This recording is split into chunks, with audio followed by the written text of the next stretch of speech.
Tao ba to? Hindi. Hayop? Hindi. Bagay? Oo.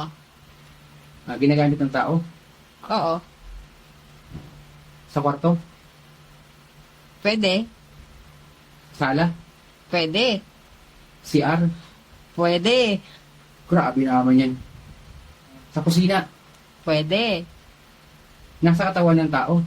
Oo. Relo? Hindi. Pintas? Hindi. Mga hirap. Gas, relo, ikaw, Hindi. damit, No. ano pa? Grabe, ang hirap naman. Grabe, ano ba to? Pas na lang nga, ang hirap. Oh, kutsilyo, nasa katawan ng tao. Ay, hayop, naglulukan tayo dito ah.